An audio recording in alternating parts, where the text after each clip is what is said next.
கிறிஸ்துவுக்குள் அன்பானவர்களே, ஆண்டவராகிய இயேசுவின் நாமத்தில் உங்களுக்கு என் அன்பின் வாழ்த்துக்களை தெரிவித்துக் கொள்கிறேன். கர்த்தர் நல்லவர், மட்டும் நம்மளை நடத்தினவர், இனிமேலும் நம்மளை நடத்துவதற்கு அவர் போதுமானவராக இருக்கிறார். இன்றைக்கு ஒரு ரேமா வார்த்தையை நான் உங்களுக்கு காண்பித்து கொடுக்க விரும்புகிறேன்.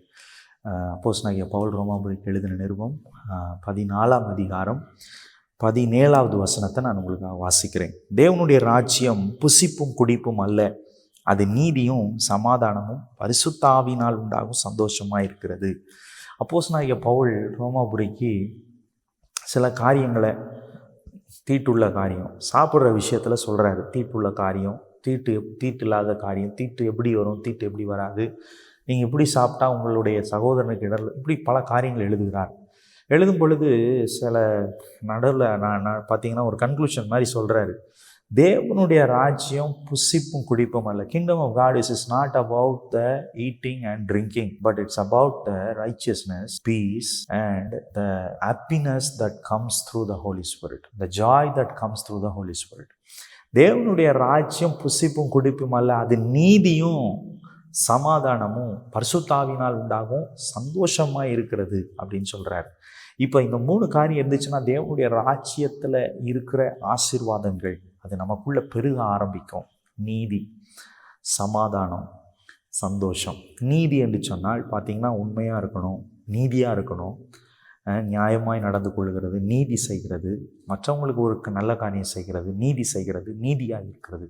சமாதானம் நமக்குள்ளவும் இருக்க வேண்டும், மற்றவர்களுக்குள்ளும் அதை பரப்ப வேண்டும். மற்றவர்களுக்குள்ளேயும் அது சமாதானத்தோடு இருக்கிறதற்கு நாமே அதை அப்படி தான் நடந்து கொள்ளணும். நம்முடைய காரியத்தில் பரிசுத்த ஆவியினால் உண்டாகும் சந்தோஷம், உலகம் தருகிற சந்தோஷம் மாதிரி இல்லாமல் பரிசுத்த ஆவியினால் உண்டாகும் சந்தோஷம் அப்படின்னு சொல்லிட்டு சொல்கிறார். அப்போ அந்த பரிசுத்த ஆவியினால் உண்டாகும் சந்தோஷம் அது எப்படி பார்த்தீங்கன்னா நமக்குள்ளே வரும் அப்படின்னா, அந்த பரிசுத்த ஆவியானவர் நமக்குள்ளே பெருக அவருக்குள்ளே கழிகூற அந்த சந்தோஷம் நமக்குள்ளே வளர ஆரம்பிக்கும்.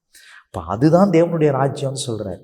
புசிப்பும் குடிப்பும் இல்லவே இல்லை. இன்னைக்கு பார்த்தீங்கன்னா சாப்பிட்றதே தான் வேலை. சாப்பாடு முக்கியம்தான், அவன் சாப்பிட்றது முக்கியம்தான். சிலர்லாம் பார்த்தீங்கன்னா அவங்களோட இன்ஸ்டாகிராமுடைய அந்த பேஜோட பயோவில் எக்ஸ்ப்ளோரிங் டிஷ்ஷஸ், நியூ டிஷ்ஷஸ் அப்படின்னு சொல்லிட்டு ஃபேஸ்புக்கில் அப்படிலாம் போடுறாங்க.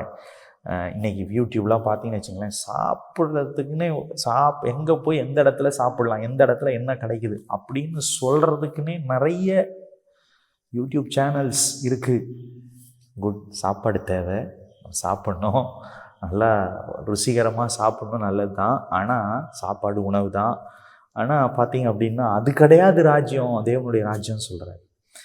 Kingdom of God is not eating and drinking, but இதுதான் அப்படின்னு சொல்கிறார். அப்போ அது நமக்குள்ளே பெருக ஆசீர்வாதம் நமக்குள்ளே கணக்கில்லாமல் பெருகி கொண்டே இருக்கும். அப்படி நாம் ஆண்டவர் ராஜ்யம் நமக்குள்ளே பெருகட்டும், நம்ம கர்த்தர் ஆசீர்வதிப்பார். ஜெபிப்போமா. நல்ல தகப்பனே, உம்மை துதிக்கிறோம், ஸ்தோத்திரிக்கிறோம். கர்த்தர் நீர் பெரிய காரியங்கள் செய்வதற்கான நாமம் மகிமைப்படட்டும். கர்த்தர் நீர் ஆசீர்வதிப்பீரா. உங்களால் செய்யக்கூடாத அதிசயமான காரியம் ஒன்றுமே இல்லைப்பா. கர்த்தருடைய பிரசன்னம் ஆண்டவரே அப்பா எங்களை நிரப்பட்டும். தேவனுடைய ராஜ்யம் எங்களுக்குள்ளே பழுகி பெருகட்டும். தாப்பனீர் அப்படி செய்யப்படுறது கஷ்டம். இயேசுவின் நாமத்தில் ஜெபிக்கிறோம் பரலோக நல்ல பிதாவே. ஆமென், ஆமென், ஆமென். கர்த்தர் நல்லவர், உங்களை ஆசீர்வதிப்பார். தேங்க்யூ. God bless you.